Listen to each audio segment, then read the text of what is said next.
뜻대로 살기로 했네. 주님 뜻대로 살기로 했네. 주님 뜻대로 살기로 했네. 뒤돌아서지 않겠네. 예수만 믿고 살기로 했네. 예수만 믿고 살기로 했네.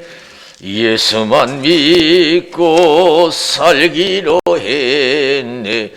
뒤돌아서지 않겠네. 죽기는 예수를 위해 죽기로 했네. 예수를 위해 죽기로 했네. 예수를 위해 죽기로 했네. 뒤돌아서지 않겠네. 우리 박수를 하나님께 영광 드리겠습니다. 할렐루야. 신앙은 다른 거 아니에요. 신앙은 헌신인 줄로 믿습니다. 헌신이 우리 예수님이 자신을 하나님께 드리기 위해서 이 땅에 오셨고 또 그걸 감당하기 위해서 기도하신 줄로 믿습니다. 남은 생에는 우리가 예수님처럼 기도해서 성령 충만해서 드려지는 남은 생애가 되어야 될 줄로 믿습니다. 신앙은 헌신이에요. 우리 예수님 자기 모든 것을 드리기 위해서 생명까지도 드리기 위해서 겟세마네 동산을 습관을 쳐서 기도하시잖아요. 어떻게 보면 우리는요, 받기만을 위한 신앙생활 때가 많이 있어요. 받기만을 위해서. 우리 예수님 겟세마네 동산 습관을 쳐서 기도하시죠. 전날은 땀불에 핏방 들어. 아버지요, 하나님의 뜻이었던 이 잔을 내게서 옮기시옵소서. 그런 내 원대로 마옵시고 아버지 뜻대로 되기를 원합니다. 그래서 자신이 하나님께 드려지는 것이 하나님 아버지의 뜻임을 알고 그걸 드려지기 위해서 신앙은 힘으로 능으로 되는 것이 아닌 줄로 믿습니다. 절대 말로 믿음 생활이 불가능해요. 내가 열심히 해야겠다고 해서 열심히 되어지는 게 아니에요. 여러분 열심히 해야겠다는 마음이 없는 사람이 누가 있어요? 다 그런 마음 가지고 신앙생활을 해요. 그러나 하나님께 온전히 드려지는 신앙은 많지가 않아요. 하나님을 기쁘게 드리고 하나님이 그 신앙 받으시고 마음껏 축복하는 그런 복된 신앙생활은 많지 않아요. 그 시간님 겟세마네 땀벌에 핏병 듣겠어요. 힘으로 안 되거든요. 제자들은 힘으로 되는 줄 알았어요. 열심히 하면 되는 줄 알았어요. 다 걱정하지 마세요. 오게도 죽는데 거기를 그래서 누가복음 22장 31절 34절 시므나 보라 사단이 밀가부터 하려고 너를 청구하으나 그러나 내가 너를 위하여 내 믿음이 떨어지지 않기를 기도하였노니 너는 돌이킨 후에 내 형제를 굳게 하라. 저가 말하되 주여 내가 주와 함께 오게도 죽는데도 가기를 준비하였나이다. 가라사대 베드로야 내가 네게 말하니 오늘 밤 다 굴기 전에 네가 3번 나를 부른다고 부인하리라 하시니라. 그랬어요. 우리가 믿음을 지키기 위해서 예수님처럼 기도하고 믿음의 온전한 믿음은 행함에 있는 믿음인 줄로 믿습니다. 할렐루야. 말로만 해서는 그게 하나님 받으실 수가 없어요. 행함이 있는 믿음, 온전한 믿음이라고 했어요. 행함이 따를 때 하나님이 기뻐 받으시고 하나님께서 마음껏 축복해 주실 줄로 믿습니다. 상당히 중요해요. 저 높은 곳을 향하여 날마다 나아갑니다. 내 뜻과 정성 모두 날마다 기도합니다. 내 주여 내 발 붙드사 그곳에 서게 하소서. 그곳은 빛과 사랑이 언제나 넘치옵니다. 그래서 하나님께서 우리를 축복하시기 전에는 우리에게 헌신한 마음을 주셔서 또 헌신하게 하셔서 하나님 받으시고 축복하시는 줄로 믿습니다. 그래서 빌립보서 2장 13절에 보면 너희 안에서 행하시는 이는 하나님이시니 자기의 기쁘신 뜻을 위하여 너희로 소원을 두고 행하게 하시나니. 그랬어요. 할렐루야. 신앙은 헌신이에요. 우리 헌신할 때 하나님이 역사하시는 거예요. 누가복음 14장 25절에서 35절 보세요. 예수님 기적을 이루니까 많은 사람이 따랐어요.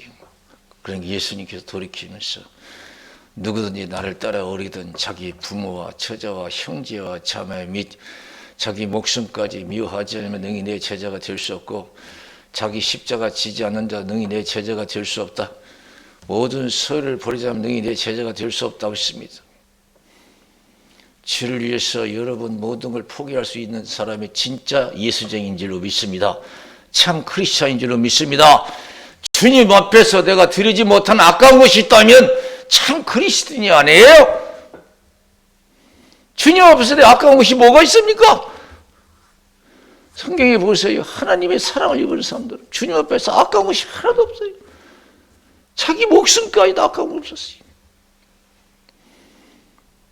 요한복음 6장 1절에서 15절 보세요. 예수님께서 빈들 광야에서 5,000명이 넘는 사람들에게 말씀을 전하시고 제자들의 믿음을 시험했어요. 이들에게 먹을 것을 줘라 그랬어요. 빌립은 앉아서 계산만 하고 있었어요. 200단의 떡이 부족합니다. 안 됩니다 그랬어요.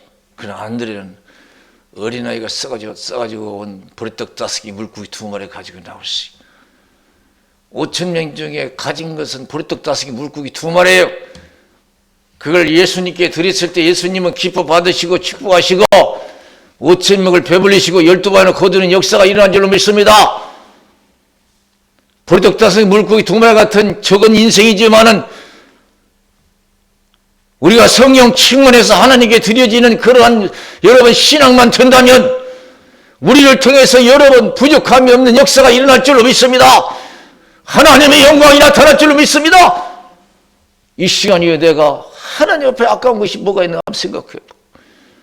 마음껏 하나님께 모든 걸 드릴 수 있는 신앙이 되어서 부족한 시대에 살아가는 우리 살아가는 자들에게 우리를 통해서 부여함을 줄 수 있는 그런 복된 신앙들이 되어야 될 줄로 믿습니다. 할렐루야.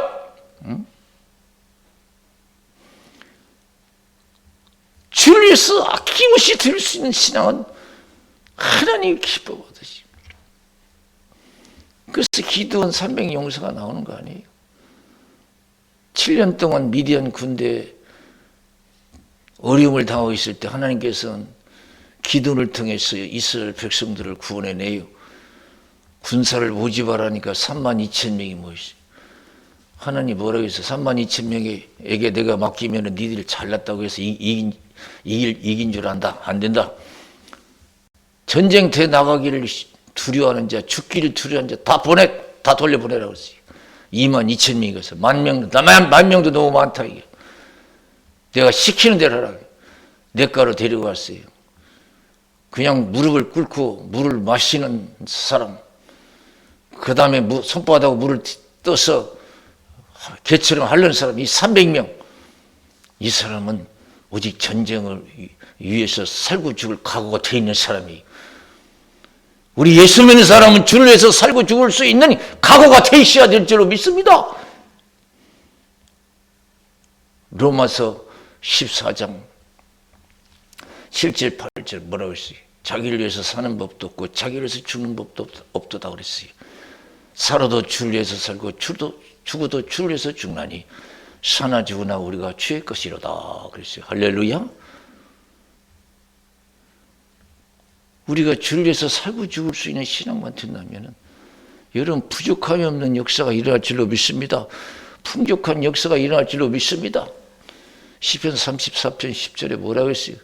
젊은 사자는 굶주릴지라도 여호와를 의뢰한 자는 모든 좋은 곳에 부족함이 없다고 그랬습니다. 우리 믿음이, 우리 헌신이 부족했어요. 아직도 드리지 못하는 뭐가 있었어요. 모든 걸 드리면 하나님 그걸 기뻐 받으시고. 이거 창세기 22장 1절에서 19절에 보면 아브라함의 믿음을 볼 수 있다. 하나님 아브라함을 시험했어요. 아브라함의 가장 아까운 것이 뭐가 있어요? 백세 얻은 자식이요. 백세 얻은 자식. 응? 아브라함을 시험하사 그랬어요. 아브라함아, 예, 여기 있습니다. 네 아들 독자를 내가 지시한 산에 가서 바쳐라 그랬어요. 즉시 일어났어요. 여러분, 백세 얻은 자식이 얼마나 이쁘겠어요. 늦게 얻은 자식이 더 귀엽고 사랑스럽다 없대다. 백세 얻은 자식이 얼마나 여러 귀한 자식. 즉시 일어났어. 하나님 지시한 사람 가서 바치잖아요. 아브라함 내 손을 멈추라. 이제 네가 네 아들 독자보다도 나를 경외한 줄 알겠노라. 하나님이 이미 준비한 수양을 이삭 대신에 드리게 하고 여러분 아브라함을 축복하잖아요. 백세든 자식이다 하나님께 다 드리니까 여러분 여럿 중에 하나 아들 드려도 여러분 대단한데 그 하나밖에 자식 백세든이 드릴 수 있는 대단한 거 아니에요. 큰 거잖아요. 모든 걸 주를 위해서 드린 거예요. 그러면서 두 번째 하나님께서 말씀하시고 축복하시잖아요.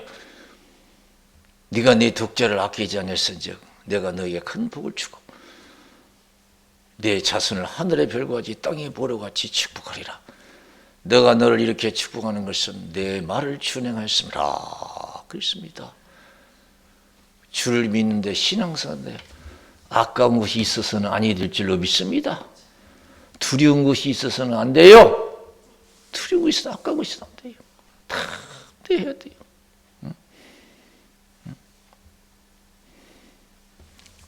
마태복음 6장 25절에서 34절 무엇을 먹을까 입을까 마실까 염려하지 말래요.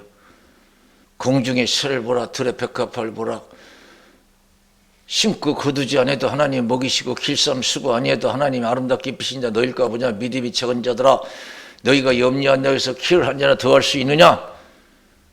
그러면서 세상 걱정하는 것은 세상 사람 이방인들이 하는 것이고 아버지께서 너희가 필요한 것이 무엇인가 다 아신다고 그랬어요. 그러면서 너희가 할 일은 너희는 먼저 그의 나라와 그의 의를 구하라. 그러면 이 모든 것을 너희에게 더하시리라 그랬어요. 내가 아무리 배고파도 육신이 죽게 생겨서 주를 생각하면서 믿음을 지켜 행하면 살아계신 하나님의 영광을 볼 줄로 믿습니다. 엘리야가 한 시대에 크게 쓰임받았어요. 어떤 신앙을 가졌습니까? 주를 위해서 모든 걸 포기한 사람이에요. 다른 사람들은 살기 위해서 육신의 안일과 육신의 생명을 위해서 본연을 위해서 믿던 하나님 다 버리고 바하신 아세라 신을 쫓았어요. 그러나 여러분 엘리야는 그렇지 않았습니다. 그래서 열왕기상 19장 10절에 보면은 내가 하나님 앞에서 열심히 특심하오니 그랬습니다. 아합 왕이 주의 선지자를 죽이고 주의 단을 헐고 그가 지금도 나를 죽이려고 쫓고 있다고 그랬어요. 그러나 믿음이 흔들리지 않잖아요. 지킬 각오가 하나님 믿는 거예요. 나는 무슨 각오로 하나님을 믿는 거예요. 사드락 메삭 아벤노고도 그래요. 불로 잡혀가서 느부갓네살이 금지상 세워놓고 절을 하라. 절하지 않으면 뜨거운 불불에 집어넣는다는 거예요. 절하지 않잖아요. 주를 위해서 믿음을 지키기 위해서 하나밖에 없는 생명을 여러분 그것도 불 속에 들어가서 죽으려면 얼마나 힘들겠어요. 그래도 여러분 두려워하지 않잖아요. 죽는 걸. 주를 위해서 죽는 걸 두려워하지 않아요. 왕이 다시 기회를 줬어요. 내가 악기를 동원해서 소리낼 때 절을 하라. 어느 신이 건져주겠느냐. 하나님이 건져주죠. 안 건져줘도 절하지 않습니다. 왕이 얼마나 화가 났으면 7배나 떴겠어요. 잡아 눈산에 불에 타 죽었어요. 여러분 하나밖에 없는 목숨을 던져서 믿음을 지키는 사드락과 메삭 아벤노고 하나님이 천사를 보내서 그들을 보호해 주신 줄로 믿습니다. 할렐루야! 그래서 하나님이 사도 바울을 지켜주셨어요. 그 환난 중에. 디모데후서 4장 9절에서 18절에 있는 말씀 보면은 대만은 이 세상을 사랑하여 나를 버리고 데살로니가로 갔고 그랬어요. 대만은 이 세상을 사랑하여 나를 버리고 데살로니가로 갔고. 그레스게는 칼라디아로, 디도는 달마디아로 갔다. 누가 만나와 함께했다. 구리장사 알레산더가 얼마나 나에게 해를 가했는지 너도 주위에서 보라. 하나님께서 행한 대로 갚아주시리라. 내가 처음 변명할 때 나와 함께한 자가 하나도 없고 다 나를 버렸으나 허물을 그들에게 돌리기를 원치 아니한다. 자기들 살기 위해서 그거 다 주를 버린 거예요. 처음 변명할 때 나와 함께한 자가 하나도 없고 다 나를 버렸으나 허물을 그들에게 돌리는 것을 원치 아니한다. 주께서 나와 함께 하시면 나를 통해서 이방인에게 복음을 듣게 하려 하심이라. 사자 입에서 건지음을 받았느니라. 그랬어요. 할렐루야. 하나님이 지켜주세요. 로마로 복음 전하러 갈 때 보통 마음 가지고는 못 가요. 다 포기해요. 주를 위해서 죽고 살고자 하는 사람이 그 로마로 복음 전하죠. 얼마나 어려운 전도 여행이에요. 혼자 갔어요. 그래서 여러분 그 사도 바울의 그 고백, 사도행전 20장 22절에서 24절, 심령의 매를 받아 나는 예루살렘으로 가는데 거기서 무슨 일을 만날지 나는 알지 못한다. 성령께서 밝히 말씀하시되 결박과 환난이 나를 기다린다 하시나 나의 달려갈 길과 주 예수께 받은 사명과 하나님 은혜 복음 증거하는 일을 마치려 하면은 나의 생명을 조금도 귀한 것으로 여기지 아니하노라. 내 신앙은 어느 정도입니까? 어느 정도 내가 하나님께 드릴 수 있는 신앙입니까? 우리가 아낌없이 우리 목숨도 드릴 수 있는 여러분 예수님과 같은 믿음을 가져야 될 줄로 믿습니다. 사도 바울 같은 믿음을 가져야 돼요. 빌립 집사 집을 방문했어요. 신방했어요. 빌립 집사의 자녀들이 예언하는 자녀들이 성령 충만해서 예언합니다. 당신 올라가면 큰일 납니다. 어려움이 많습니다. 올라가지 마세요. 오늘날 대부분 신앙에는 자기의 육신의 안일과 육신의 생명을 보존하기 위해서 신앙생활하는 사람 많아요. 그래서 먹고 살기 위해서는, 육신이 살기 위해서는요, 신앙을 쳐버린 사람이 많이 있어요. 믿음이 흔들릴 사람이 많이 있어요. 대부분이에요. 당신 올라가지 마세요. 바울이 뭐래요? 고맙다고 소리하네. 어찌하여 너희들이 울어서 나를 괴롭게 하느냐. 나는 예수를 위해서 고난받을 뿐 아니라 죽을 각오도 돼 있다. 더 이상 말릴 수 없는 것을 알고 주의 뜻대로 되기를 원합니다 하고 기도하고 헤어지잖아요. 예수님께서 마태복음 16장 21절에서 27절 나는 예루살렘에 올라가면 장로들과 대제사장들과 서기관들에게 잡혀서 많은 고난을 받고 죽임을 당하고 3일 만에 살아나야 된다니까. 베드로는 아직도 육신적인 신앙, 육신의 질서, 하나님 편이 아니에요. 주를 위해서 죽고자 하는 그런 신앙이 못됐어요 그때. 이거 안 됩니다. 제가 용납하지 않겠습니다. 예수님께서 이 사탄을 물러가라고. 네가 나를 넘어지게 하는 자다. 네가 하나님의 일보다도 사람의 일을 더 생각하는도다. 나를 따르거든 자기를 부인하고 자기 십자가 지고 나를 쫓을 것이니라. 자기를 부인하래요. 자기 십자가 지래요. 힘들어도. 자기를 위해서 살고자 하면 죽을 것이고 나를 위해서 죽고자 하면 산다. 아예 선포를 해봤어요. 우리 남은 생에 성령 충만해서 주를 위해서 죽고자 하는 신앙생활 한다면 저와 여러분도 살고 여러분 가족도 살고 이 민족이 사는 역사가, 여러분 이웃들이 사는 역사가 일어날 줄로 믿습니다. 할렐루야! 하늘의 미라에 땅에 떨어져 죽지 아니하면 하늘 그대로 있고 죽으면 많은 열매를 맺는다고 그랬어요. 할렐루야! 남은 생에 성령 충만해서 우리가 하나님께 온전히 다 드려서 나도 살고 가족도 살고 많은 사람이 사는, 이 민족이 사는, 이웃들이 사는 역사가 일어나야 될 줄로 믿습니다. 그런 신앙을 하나님이 지금 찾고 계시고 원하시는 줄로 믿습니다. 우리 기도하겠어요.